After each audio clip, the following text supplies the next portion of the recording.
Welcome to my channel. Welcome to a new podcast. The interest rate, the house of credit cards, and the price of gold. Before we get started, a quick note. Are you interested in this topic? If so, then your best bet is to read Dr. Polite's Boom and Bust report. You can find all the information at www.boombustreport.com. And now to the topic, the interest rate, the house of credit cards, and the price of gold. America's public debt has lost its last top credit rating. On May 16, 2025, Moody's downgraded the US credit rating from AAA with a negative outlook to AA1 with a stable outlook. The reasons? Escalating government expenditures coupled with tax cuts, leading to high federal deficits. Moody's also highlighted rising borrowing costs driven by the growing public debt and increasing capital market interest rates. Although Moody's decision is tardy, it aligns with other agencies. Standard & Poor's and Fitch had already downgraded their US credit ratings, S&P in 2011 and Fitch in August 2023. Still, one might wonder, why is Moody's reacting now?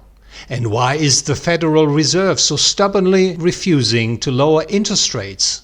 Is the aim to sabotage the Trump administration's plans by having the Wall Street elite gang deliberately drive up credit costs, triggering chaos in the financial and economic system while benefiting from it? There's no doubt rising borrowing costs in the US destabilize the debt pyramid. They could even have the potential to plunge the global financial and economic system into severe turbulence. In Q1 2025, US public debt totaled $36.2 trillion, almost 122% of GDP. Interest costs amounted to a staggering $1.1 trillion, or 3% of GDP and roughly 16% of total government expenditures. If US debt continues to grow faster than the economy, the debt to GDP ratio will climb, debt sustainability will weaken, and investors will demand higher interest rates. As interest rate expenses rise, and unless spending is cut or revenues are increased, the deficit widens, necessitating even more borrowing. If unchecked, this cycle, though it may continue for quite some time, ultimately leads to national bankruptcy. This problem is not unique to the US. If US government debt loses credibility, the debt of other nations will face scrutiny too. As America sets global interest rates, rising US borrowing costs can be expected to increase bond yields in other countries. And their debt situations are equally dire. For instance, Italy's public debt is 135% of GDP, France is 113%, the United Kingdom's is 96%, and Japan's a staggering 263%, excluding unfunded public pension obligations, which can amount to an additional 200 to 400 percentage points of GDP across European nations. In total, US public sector debt in 2023 was estimated at approximately $90 trillion, or roughly 340% of GDP. And Germany's total debt was estimated at 448% of GDP. As government bond yields rise, so do the interest rates on consumer loans, mortgages, and corporate credit. Debt financing becomes costlier, and some borrowers who relied on perpetual debt in a low interest rate environment may face default. That said, it's not just government debt at risk. Private sector debt is vulnerable too. Moreover, rising interest rates expose overconsumption and misallocation of scarce resources that lower interest rates had previously encouraged. In short, the boom turns to bust. And if economic output collapses, any lingering confidence in public debt can evaporate quickly. What then?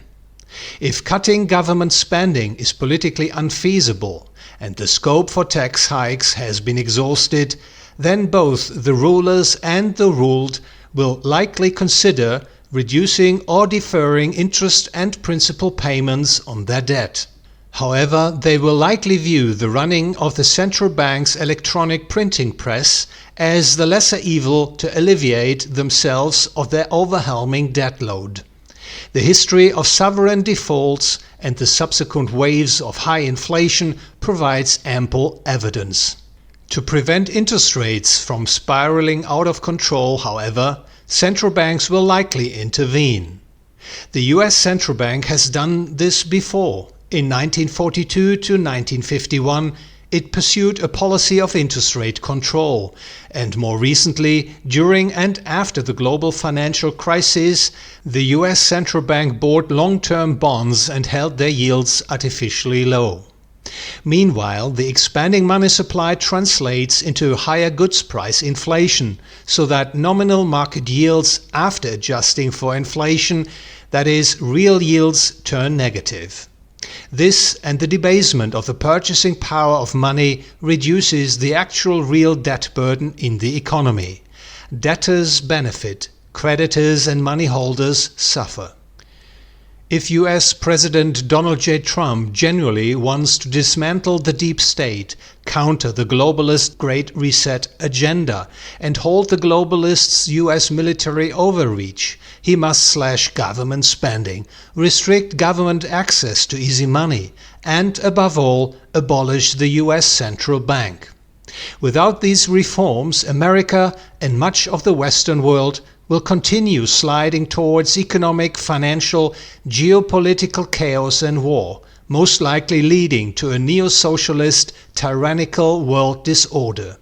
Attempting to prop up the idea of preventing the collapse of the house of credit cards with ever lower interest rates is a path to catastrophe. Given the world's current state of affairs, gold remains one of the few safe havens available to investors. It has two key attributes. Its market value cannot be eroded by central banks' inflation policies, and the yellow metal carries no counterparty or credit default risk. In fact, it has already become the world's most trusted reserve currency. Indeed, the price of gold has gone up substantially. 45% in the past 12 months and 84% in the past 3 years. Yet, given the precarious debt situation in major Western economies, coupled with a widespread lack of understanding of the need to abolish the fiat money system, there is strong justification to hold and build a gold position in the investment portfolio. If you want to learn more what the investor should do now, read Dr. Polite's Boom and Bust report. It's designed for investors who seek not just to preserve but to grow their wealth, and who are looking for recommendations for action with clear, prudent guidance.